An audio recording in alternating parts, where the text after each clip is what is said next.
Hi everyone, welcome to another Baby Brunch podcast, and we have the privilege today to chat to Rhona Erasmus. Rhona is known as, seen as one of the, were you an actor or was that really you? I think a little bit of both, right?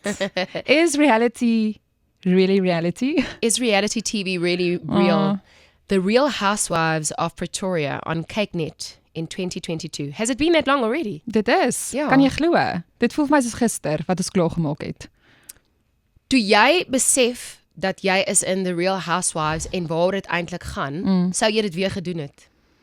Jelana, ek is nogal 'n impulsiewe mens, maar ek hou ook van 'n uitdaging. So ek sou dit weer gedoen het. Rarig. Ek sou. Ek is so bang vir realiteitstelevisie. Ek is so bang vir persepsie eintlik. Ja. Ek is bang vir opinie en dit is hoekom ek het na die dag in 'n gesprek het ek geleer by een van my gaste. Ek het vir gesê pla mense se opinies jou en toe sê sy vir my I can only care about opinions if I care about the person. Ja. Dis presies. Ek dink ek het myself so 'n bietjie getoets. Ek hou daarvan om dit te doen, om myself totaal en al uit my gemaksone te sit and to test myself to a point where I thought opinions didn't matter for me. And then Housewives happened and I realized that I'm not really over that. So dit was vir my 'n leerskool gewees en vandag kan ek regtig sê, opinies van mense wat ek nie ken nie, iemand van wie ek nie eers raad sal vat nie, sal ek ook nie 'n opinie vat nie. So as mense vir jou moet vra wie is jy, nê, en jy moet jouself opsom. Ek sê vir jou 'n storie vertel. So tydjie terug kom ek by 'n konferensie. So I'm at this conference and I'm wearing a lanyard. I'm dressed beautifully, okay, and my husband buys my shoes. So there I am ready. And the lady picks up my lanyard and she says, "Oh, Ilana, I know who you are." And she throws it back on my chest. And a part of me thought, if I am searching for 43 years, you know, trying to find me, how can you know in 5 seconds picking up my lanyard who I am? You know, so if you can give a short description of not people's perceptions, but who you think you are today. Who are you, Rhona Erasmus? Ek is 'n fun-loving mamma, nommer 1. Ek love dit om 'n mamma te wees. Maar ek is lief vir die lewe, Jelana. Ek is regtig passievol oor lewe en oor alles wat ek aanpak. So ja, ek dink contrary to popular belief, maybe, I'm actually much more fun than most people will think. I enjoy my own company. Why do they think you're not fun? I think that's reality. That's what reality TV does. So ek was maar ook in 'n tipe van 'n rol geplaas wat ek was baie autentiek oor wat ek gedoen het, maar hulle wys net sekere gedeeltes. Ja. So hulle het 'n baie, ek wil sê 'n baie meer judgmental Rhona gewys as wat ek regtig is. Maar vergeet van Housewives. Ja. I mean, in reality, do you come across like you are strong? What do you think intimidates people? I think the fact that I am strong, the fact that I really believe in what I believe in, and that I'm not scared to tell people. I really don't want to offend people, but sometimes it just happens, you know. Ek kan nie met alles saamstem wat almal sê nie. Ja. My lag is so lelik. Ek is so jammer. But can I tell you why Baby Brunch wanted to talk to you today? Because first of all, I don't think the Rhona that's on Housewives or on social media is the one that I know. Because I know the other side, you know, I know the Rhona that prays and that believes in God and that hopes for a project and that has businesses and that prays for a house and that gets it and that loves her children en wat ijskaatsbaan toe gaan en wat so lief is vir haar man, jou liefde vir jou man. Hoekom raak ek nou heilig? Weet wat, dan ek is lief vir my man. I love my husband, man. I appreciate them so much because they care for our children and for us, you know. And that's the Rhona I know. And I think media sometimes makes us so independent, you know, that people forget that we actually belong to someone. Yeah. I don't just belong to God. I belong to my husband, you know. And I've seen that this year with some of the ups and the downs in business that I've had. Ek dink altyd as as hierdie man geweet het, ek behoort aan iemand, sou hy dieselfde opgetree het. Ja. Dis nogal waar. Dis iets waaraan ek eintlik lanklaas gedink het. I have had a year. And by the time this podcast comes out, it's already the following year. But I have had a year of being challenged in business. Not as a mom, because Ilana as a mom is fierce. Ja. But in business, I'm kind and I'm accommodating, you know, and I want to do authentic business and I want to do honest business and I won't take money, you know. Ja. There's certain rules that I apply that are in my life, that wat waardes is in my lewe en dan is dit ook waardes in my besigheid. And I must tell you, I've had a year. I've had a year. How do people perceive you in business? Ek dink ek is baie soos jy in die opsig dat mense loop nie somme oor my nie. Maar wanneer mense my mooi kan sien en dat ek eintlik 'n baie klein hartjie het en dat ek eintlik regtig net goed wil doen vir ander mense. Jy weet ek wil hê dit moet goed gaan met ander mense. Het ek agtergekom die afgelope jaar of 2 dat daar mense is wat dit misbruik. En dan wat dan gebeur is mense grense is super belangrik. En mense moet net weer 'n bietjie gaan kyk, wat is jou grense? What's those boundaries that's actually keeping you safe from people that is not really in it for you, but just for what they can gain from you or from having doing business with you. So for me it was a tough lunch, lesson. or having a coffee, Ja, or ja. a selfie. Dis die groot ding vir my is ek is baie gaaf met dit alles. Ek is gaaf met media. Ek is gaaf met mense per se, want dis wie ek is. Maar partykeer moet mens ook die lyn kan trek en kan sê dit wat jy besig is om te doen is nie goed vir my nie. En ek gaan 'n stapie terugvat. Wat is die vreemdste versoek wat jy al nogal ooit gekry het van enige projek? Nee, kom ons noem dit 'n projek. Want kyk, mense kry versoeke. So hoe dit werk in media is, mense bel jou dan sê hulle Ilana, wil jy graag MC of wil jy graag deel hê aan hierdie televisieprogram? Wat is die vreemdste versoek wat jy al ooit gekry het waar jy gedink het hierdie toets nou eintlik my boundaries, soos wat jy sê, of dis nie goed vir my verwysingsraamwerk of dis nie goed vir my familie nie. Ja. So baie interessant, het iemand my eendag gekontak en my gevra, hulle wil graag hê ek moet 'n ambassadeur raak vir hulle brand. Maar hulle was tog al redelik, nie 100% reguit oor waarvoor hulle regtig staan nie. En toe ek nou agter die kap van die byl kom, toe is dit niks anders nie as sex toys. Nou, nommer 1 was ek eintlik, het ek super in die gesig gevat gevoel, want alles waarvoor ek staan is vir kinders en om wholesome te wees and to be worthy of respect. Now, I'm not saying that someone who uses that is not worthy of respect, but I'm not going to promote it. Daar's 'n baie fyn lyn. Have you never had a sex toy? Nee, natuurlik. Natuurlik. Die punt is net. Oh my word, I'm out of my chair. I'm out of my chair.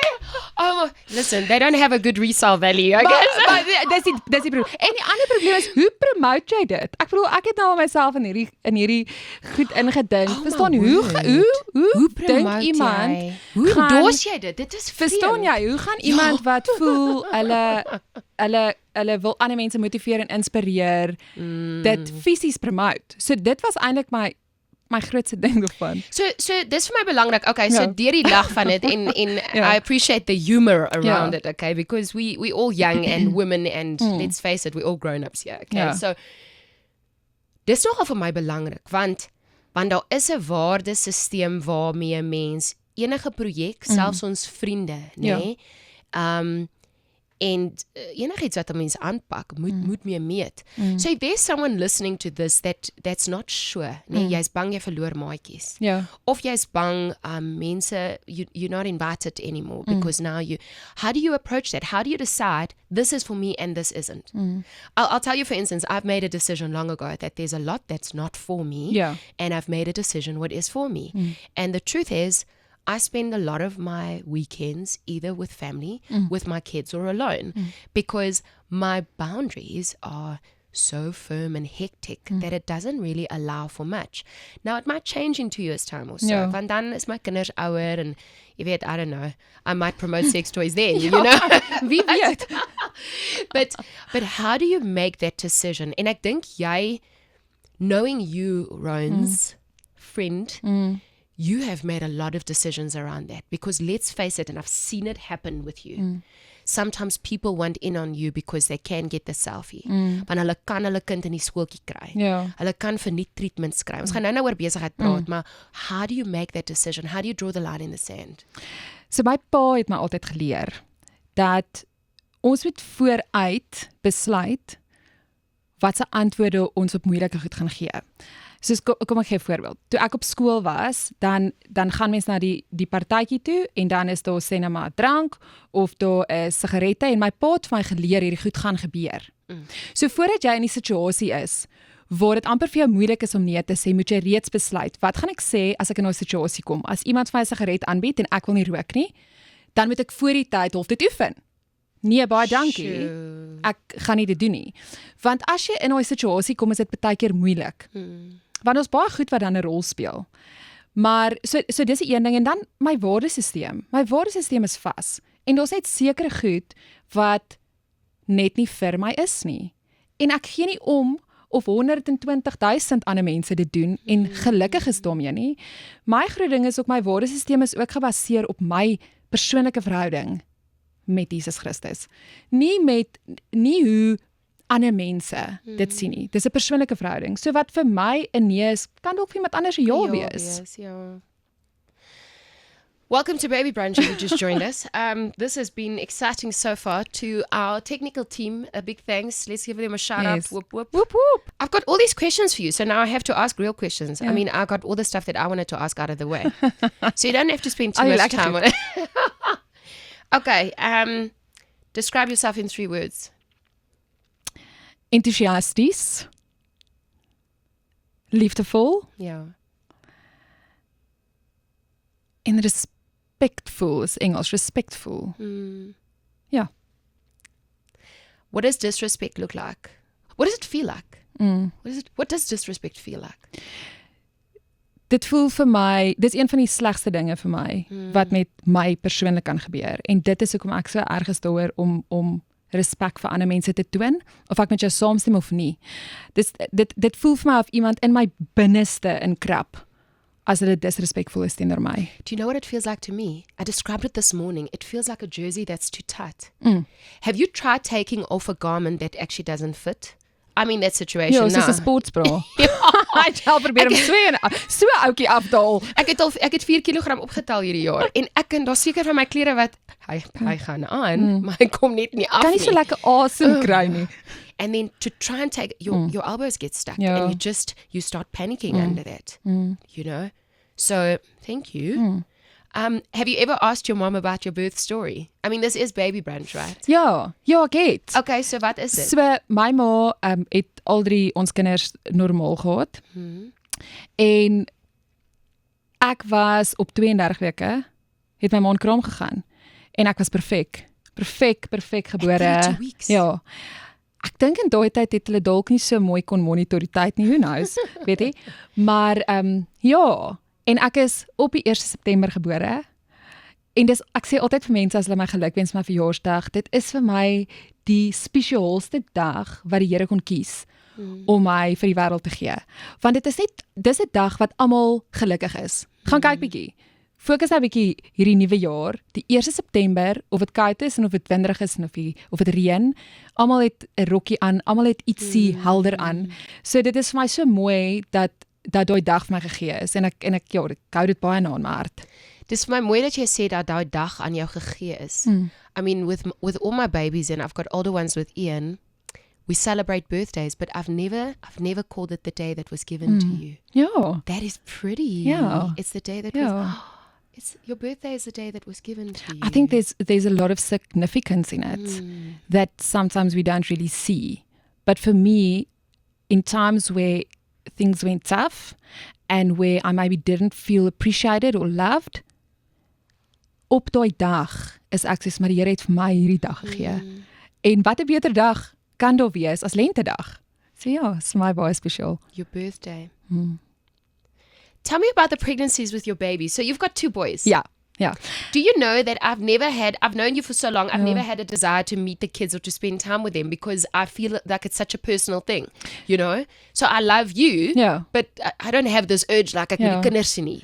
Ja, maar ek dink Lona, ons is ook redelik besig, né? So as ons tyd het om saam te spandeer, dan is ek dalk so 'n bietjie selfsugtig ook my tyd saam met jou. Dan wil ek eerder net met jou 'n bietjie kuier. Ja. Tell me about the babies. Ek love my seentjies. Ek het my oudste is nou 9, Joan, en die kleintjie Wikus is 7 jaar oud en ek is absoluut versot op my seentjies. Ek het altyd vasgeglo, ek gaan 'n seentjie en 'n dogtertjie hê, perfect pigeon pair. En ek kan in alle eerlikheid sê, toe ek uitvind Wikus is ook 'n seentjie, het ek geweet, want ons het altyd geweet ons wil 2 kinders hê. Het ek glad nie gevoel dat ek teleurgesteld is nie. Dit het vir my op daai stadium gevoel dat dis presies wat die Here vir my wou gehad het. En ek het met Joan het ek op 14 weke verskriklik begin bloei. So op daai stadium met my eerste baba. Op daai stadium het ek nog geoefen en weet alles gedoen soos wat ek normaalweg het. Rhona, jy oefen altyd. Sy so fik soos 'n sy so maar soos 'n riet en so fik soos 'n I don't have a Ek weet ook nie wat is 'n fik soos 'n wat. Weet nie. Okay. Fox terrier, I don't know. Ons fox terrier is fik, okay. Jo, so op 14 weke het ek baie erg begin bloei met Joan en ek was oortuig dis 'n miskrom. Ek het in die babahuis gestaan. Ek het opgestaan met iemand anders se babietjie want weet op daai storie met ek die babahuis gehad en ek het die hele dag na ander mense se kinders gekyk en ek was mal daaroor gewees en ek het net begin bloei. En my man het my hospitaal toe gejaag en ons het daar aangekom en omdat dit nog vroeg in my swangerskap was, moes hy opgegaan het na een van die gynaes toe, want as hulle daai Doppler goedjies op jou sit en is 14 weke en jy hoor nou nie jou hart klop nie en dan is jy nou hysteries. So toe moet ek wag tot die ginekoloog daar gekom het en dit was laatmiddag gewees en hulle het my in 'n rolstoel opgevat en my babietjie was perfek. So tot vandag toe weet ons nog nie regtig wat daar gebeur het nie. Ek glo aan die een kant dat dit dalk 'n tweeling was, want die hoeveelheid bloed was baie. Maar daarna het ek heeltemal opgehou oefen. Weet net gefokus dat hierdie babatjie gesond moet wees. Wat toe gebeur het is ek het verskriklik baie gewig opgetel. Nou, soos jy weet, ek hou van oefen en ek is nie oor die algemeen iemand wat oorgewig is nie.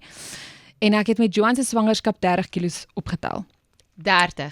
3-0. Ja. So in die middel van my swangerskap daar rond het ek al omtrent 14 kilos opgetel wat vir my verskriklik moeilik was. En dis nie omdat ek soveel omgee oor my uiterlike dat dit vir my daaroor gegaan het nie. Daai totaal uitbeheer van jou lyf maak nie saak wat jy doen nie. Hormone en dit was vir my baie moeilik.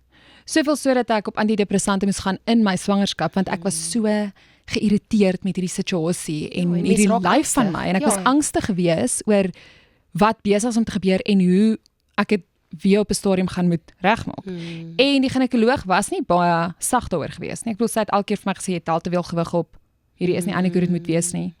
So dit was Joan se storie, maar toe ek op die antidepressante gegaan het ek dit juis gedoen want ek het net vroeër daai jaar het ek 'n praatjie van 'n psigiater geluister wat gesê het dat die impak wat 'n mamma se gemoedstoestand wanneer sy swanger is op haar kind het, is massief. En ek het net agtergekom, ek is so bang dat die babietjie dink ek's ongelukkig oor hom. Oh man. En ek het op die medikasie gegaan en dit was 100% op daai stadium gesond gewees. Die dokter het gesê dit gaan nie die babietjie skade maak nie. En ek was weer 'n happy mamma. En dit was my super belangrik. So met my bevalling alles goed gegaan. Dit het my min of meer 'n jaar gevat om al die gewig te verloor, maar ek het waaroor ek baie dankbaar was, waarna ek baie hard gewerk het. Mense het altyd vir my gesê, "Ag, jy's so gelukkig, jy verloor so vinnig gewig." En dan dink ek mense besef nie altyd die opofferings wat mense ook maar maak om daai gewig te verloor nie. Maar ek dink ook die mense besef altyd wat hulle sê nie. Jy weet, ek sê altyd vir mammas as hulle gewig optel, baba of nie, maak nie saakie. Ja. You know what? Just be healthy. Ja. Just be Absoluut. healthy, ja. Absoluut. Ek het Jelana, as ek vir jou moet vertel die kommentaar wat ek in my gesig en agteraf gekry het oor die feit dat ek so baie gewig opgetel het. Jare sal regop staan. Dit was vieslik om die minste te sê. So dit was vir my 'n moeilike reis as gevolg daarvan. Maar gelukkig toe ek swanger raak met Wikus, my tweede enetjie, toe ek half dit verwag. Ek het geweet dit so my lyf maak as ek swanger is, dan is daar 'n gesonde babietjie, ek het gesonde babietjies hulle gebore word. So ek gaan maar net weer hard met werk. Met hom het ek 32 kg opgetel. Hey man. Well done. Ja, en ja, ek is lief vir my storie, want ek dink ook dit wys ook dat mense altyd in beheer hoef te wees nie. En ek het maar altyd 'n ding gehad oor beheer en daar moes ek leer, maar ek is nie op hierdie stadium in beheer van my lyf nie en dit is ook alright. I'm gonna make it at the end of the day. So ja, dit is min of meer hoe my twee laities in die wêreld gekom het. I love your honesty around being concerned about weight. Ek het nou die dag 'n artikel gelees van 'n mamma wat huis toe kom en sy praat van haar irritasie by die werk en hoe sy dit huis toe bring en dat haar kind nou tande borsel en dat sy eintlik net wil hê die kind moet gaan slaap. Jy weet.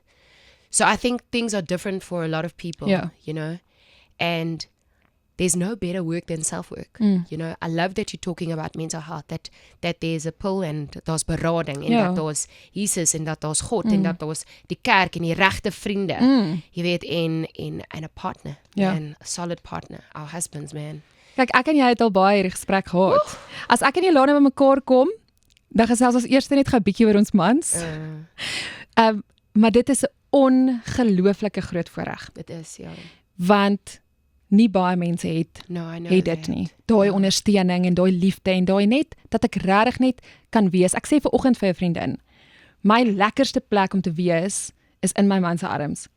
As ek in die aande gaan lê, dan sê ek vir hom dit is so my gunsteling plek om te wees en ek kan myself nie indink om nie in so 'n verhouding te wees nie. En ek glo ook dat dit 'n rede vir baie van my sukses is. Die feit dat ek gelukkig is, die feit dat ek 'n plek het wat my huis is, 'n mens het wat my huis is en mense het wat my ondersteun. We need the support and we need honesty and we need comfort. Ek sê altyd vir my man, die man wat hy is op 'n donderdag is nie die een wat hy is op 'n Sondag nie. Want op 'n donderdag werk ons kliphard en we're raising babies, you know, and come Saturday, then we exhale and on Sunday morning we take a walk together and kiss in the park, you know. So the guy on Thursday is supportive, but the one on Sunday I really like, okay. En hy sit die braai aan en hy maak vir my prawns and that's like my love language, okay. Food and wine and my husband and my babies my kids are everything.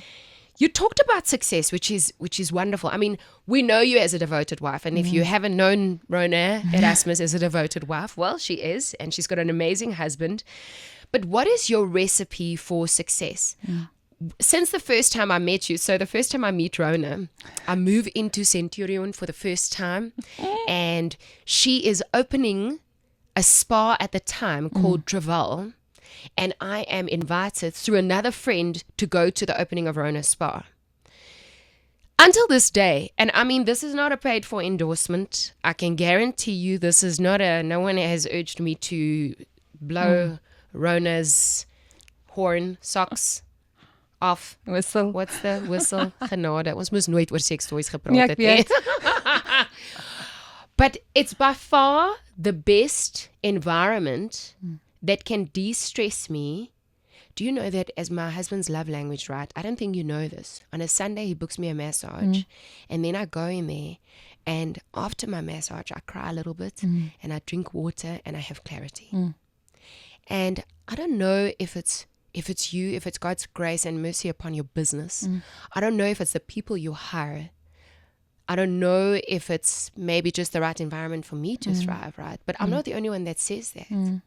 And so I do believe that even in our businesses, it's not just about money in the business, you know. I've seen it with you. I've seen it with the things and the projects that I attempt, you know. It has to be good to people. It has to be helping people before we can just do it, you know. So the success of your businesses, I mean, what do you attribute it to? Daar moet iets wees. Daar moet 'n resep wees, you know. I know what my recipe is. Sure, it's the balance and the non-balance of our families and our husbands and whatever we've just spoken about. Yeah. What is it for you? Well, firstly, I'm so grateful that I have the opportunity to make a difference. So for me, there's so much grace in what I do. The Lord has really blessed me with vision and with opportunity. Ek het ongelooflike geleenthede al in my lewe gekry en ek is so dankbaar dat ek dit kon aangryp. My sukses is nie my sukses nie. Ek moet met jou baie eerlik wees, Ilona. Daar's 'n hele groep mense wat my help om suksesvol te wees. En soos ons nou gepraat het, my geloof is definitief die grootste een. Ek glo nie in fake it till you make it nie, ek glo in faith it till you make it. Ek luister vanoggend 'n preek van Craig Rochelle, waar hy so mooi verduidelik dat baie keer sê ons probeer. Maar dis nie eintlik wat die Here wil hê ons moet doen nie. Ons moet oefen. We have to practice. We shouldn't try, we should be in practice. Om die persoon wat ek wil wees, of dit wat ek daar buite wil sit, te word, om te leef asof ek dit reeds is. Sure. Ek het 'n incredible life coach gehad, wat vroeër jaar oorlede is, en ek het 'n baie lang pad met hom gestap. Hy was 8 jaar lank my life coach. En hy het my hierdie geleer, dat you pitch up as the person you want to become. En ek glo dat dit ook in besigheid my persoonlik suksesvol gemaak het. Maar dan die mense wat ek om my het, die mense wat vir my bid, die mense wat saam met my werk, ek glo nie in daai konsep van mense wat vir jou nie, want jy moet saam met hulle werk. Mense wat saam met my werk, my man en my kindertjies wat my toelaat, om my passie en my gawes uit te leef elke dag. I'm glad you said that, because there's times that you're not home. Ja, absoluut. You know, there's times that moms travel. Ja. I say this all the time, you know. Mommy's work. Ek sê altyd 'n ja vir een ding is 'n nee vir iets anders. Sure. En dan moet mens baie mooi kyk waarvoor 'n mens ja sê. En dis hoekom ek die laaste ruk ook baie mooi kyk na wat se funksies ek bywoon, want ek het so 'n bietjie FOMO. So partykeer is dit vir my moeilik. Maar ek besef dat enigiets waarvoor ek ja sê, vat tyd van my man en my kinders af weg. En in hierdie fase van my lewe wil ek baie beskikbaar vir hulle wees. Hulle is nog klein en hulle word bitter vinnig groot. So in hierdie fase van my lewe sien ek ook sukses, en ek dink ek het al baie gesprek gehad, wat is sukses? Vir my persoonlik is sukses in elke fase iets anders. Maar in hierdie fase van my lewe is dat ek kan uitleef dit waarvoor ek lief is om te doen, maar dat ek ook tyd het om met my mense te spandeer. Dis vir my mooi, hè? Het jy nog jou ma? Ek het, ja. My ma tree nou af. Sy het haar hele lewe lank skool gehou as onderwyseres. Dis amazing. So ons het klomp, ons het onderwysbloed. Ja, ons het onderwysbloed. My ma is 'n ongelooflike mens. My ma het in haar lewe vir ons verskriklik baie opgeoffer. Ja. Soveel so dat ek baie keer dink, dis dalk hoekom ek bietjie hardkoppig is met sekere goed, want ek is nie noodwendig bereid om soveel op te offer vir ander mense nie. Maar my ma was incredible geweest, ja. So the team has put together some quick fire, and they've told me that I have to ask you this, and now you have to answer it in, I don't know, seconds. We never get it right because I always overtalk. So people will say something and then I'm like, oh, really? And then it becomes a whole discussion. But try your best. Okay. For the first time in the Afrikaans version of The Real Housewives, what did you learn from the experience? So one thing that you've learned from Housewives. I've learned a lot about nails.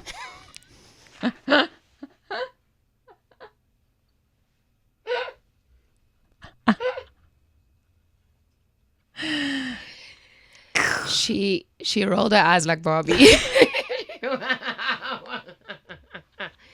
You are funny. When you first became a mommy, how did you juggle your duties between running a business and focusing on your family? Maar jy het nou net gesê, want jy sê ja vir iets is 'n nee vir iets anders. And sometimes you don't get it right. Ja. Hy moet my nie laat huil nie. Ja.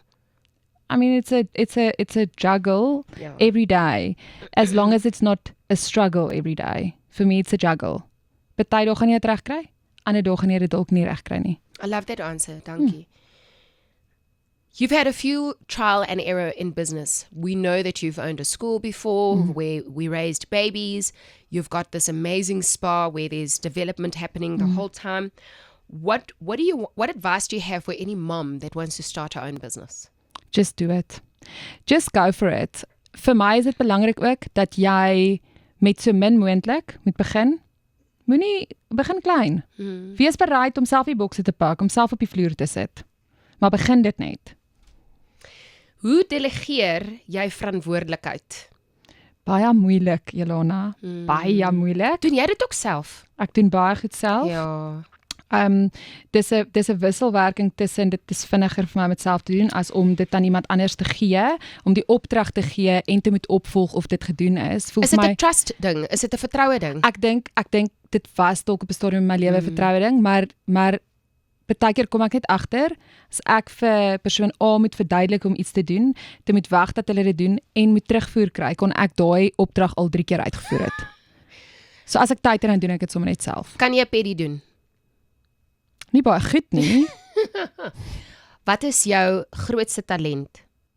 Ek sal hoop dit is om mense, nou gaan ek 'n Engelse woord gebruik, om mense te include, to be an includer. It is, inclusivity for me is big. I actually had a chat about it on radio this morning. And it is wonderful that you're aware. That's what I want to say. Well done and thank you for caring. Kan jy instrument speel? Ek kan, klavier en gitaar. Regtig? Nie meer so goed nie, ek het dit bietjie verleer, maar ja. Het jy ooit in die worship team gespeel? Ek het gesing in die worship team. Regtig? Ja. Kom, Baie jy jare sing vir terug, ons. baie jare terug. Come on, Rhona. Nee. And Kyk, now, ek sal baie dinge doen. ladies maar sing and is nie gentlemen. een van dit nie. Regtig? Nee, ek's mal daaroor. Just try. Ek het koor gesing lank in my lewe. Ek was 'n drama Luister queen. die drama Revue, koor. You can't say you can sing and then you don't want to sing two lines. Ek het te lank los gesing. Do you sing in the shower? Gesing. Ja, ek doen. Maar ek gaan verseker nie sing nie. 1, 2. Daai is 'n hard no. What's the most popular treatment for moms at your day spa and how does it help them soothe? I can tell you. Okay. Do you know what I realized? So at Rhona Spa, if you really have time, if you've got 90 minutes, go for the full body massage. But if the tensity is in your back, then do the back and neck massage for 1 hour. Oh my word. You dream a different dream. No, definitely. So I go for massages. That's my favorite thing to do. Ja. Maar baie mense hou van pedicures. So die vrouens kom vir pedis, want weet jy wat doen hulle? Hulle drink 'n lekker glasie wyn saam met 'n Nou is vriendin. hulle slim. Hulle maak sommer hulle het 'n uur tyd, dan besluit hulle gaan ontspan. By jou spa kry mens verniet wyn. Ja, so hulle sit lekker daar in kuier saam met hulle vriendinne. Nee, kyk, nou weet ons staan Centurion. Ons kom. Travel is the name. We'll put it for you in the link on the social media for Parent and Baby Brunch. What is the biggest lesson that you've learned in business failures or business challenges? I think my biggest lesson is not to put too much money into a business to start off if you don't have to. Right. So om regtig so klein te begin soos moontlik, want wanneer iets nog klein is en jy maak 'n foutjie, kan jy dit vinnig regmaak.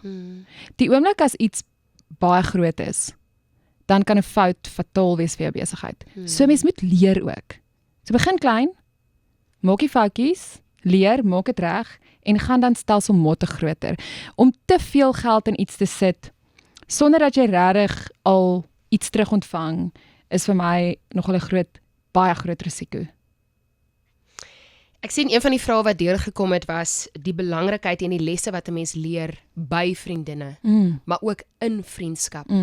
En ek sê jou sê waarmee ek sukkel partymal. So ek ken obviously baie mense en wat ek baie sien wat baie algemeen is dat mamas is bevriend want die kinders is nog klein en dan groei hulle saam met die kinders en hulle vriendskappe groei. Ja. En dan is daar 'n tyd waar, the friendship dissolves want die kinders het nou ander maatjies of so. How do you draw a line in friendship? Like if you know a friendship is not good for you, right? what kind of how do you do that? How do you manage the I can't do this weekend. I'm not available. Ek glo dat ek 'n gawe mens is met almal. Maar ek is nie almal se vriendin nie. Ek het nie kapasiteit om 100 mense se vriendin te wees nie. Vir my is vriendskap it's almost like a sacred union if you're friends, because then you have to put time and effort into that relationship. And if you don't have the time, or if you don't want to do the effort, then I don't think you have to label it as friendship. My vriendinne wat baie na aan my is, daar's regtig 'n handjie vol, kan op my een hand tel. Vir hulle sal ek berge versit. Maar ek het net nie die kapasiteit om dit vir almal te wees nie. Dis ongelukkig net wat dit is. So, ek word nie so baie na goed toe genooi nie, want ek dink ek is gaaf, soos ek sê, maar ek dink mense respekteer dat daar sekere grense ook is, en dat ek langs die cricketveld met jou kan sit en baie lekker met jou gaan gesels, maar dat ek nie noodwendig saam met jou 'n glas wyn gaan drink nie. En ek dink ons moet dit eintlik normaliseer. Ja, it's fine. Want ons kan nie almal ook van mekaar hou nie. Ek dink daai ding van, en ek leer dit vir my kinders ook, jy hoef nie maatjies te wees met almal nie, jy sal gaaf wees met almal, jy sal almal met respek hanteer, maar die liewe Vader het ons almal verskillend gemaak, en ons vind dit meer aanklank by sekere mense en sekere persoonlikhede. Kan 'n mens laat in jou lewe nog 'n vaste vriendin ontmoet? Iemand wat jy kan vertrou? Ek het 3 jaar terug my beste vriendin ontmoet. En so ek dink definitief mens kan. En ek is so dankbaar. Ek het, soos ek sê, die handjievol vriendinne wat ek het, kan ek almal beste vriendinne amper noem. Maar ek en Sunay stap 'n baie close pad, maar dis ook omdat ons bid vir mekaar. Ons is deel van mekaar se lewens, deel van mekaar se kinders se lewens. So ek dink definitief mens kan, maar mens moet onthou, daar is 'n stuk kapasiteit wat jy nodig het vir enige verhouding. En my belangrikste verhouding in my lewe is met God, met my man en met my kindertjies. Dit is my glasballe. Die res moet my elke nou en dan val as dit moet. Love that so much. Love that so much. What's the most important lesson that you've learned becoming Rhona Erasmus? Dat ek, en hoe ek is, my wese, dat dit okay is om te wees net wie die Here my gemaak het om te wees. Ek dink vir te lank in my lewe streef mens om te wees wat ander mense wil jy moet wees. En ek het op 'n punt gekom waar ek regtig hou van wie ek is. Irrespective of if other people feels that way, that's their problem or their story. That's got nothing to do with me. So just to be in a place where I'm so content with who the Lord made me to be. Well, the Lord made you really nice. Oh, thank you. We like Rhona Erasmus here at Baby Brunch. I like you. Thank you. I want to say thank you for giving your time today. But thank you for having beautiful conversations as well. I see you. I do. I know that there's a whole world out there that sees us in the media and that thinks that we're made of steel, you know. But inside we've got real hearts that praises the Lord, and that is just grateful that we've got our babies, you know. Yes, absolutely. So from our side, we wish you, devoted wife, we wish you only the best. We wish you wealth, health, and wisdom. I wish you health. Thank you. For this and other stories, you have to just download the app. It's called Baby Brunch. Tell them to download the app. Download the app. It's called Baby Brunch.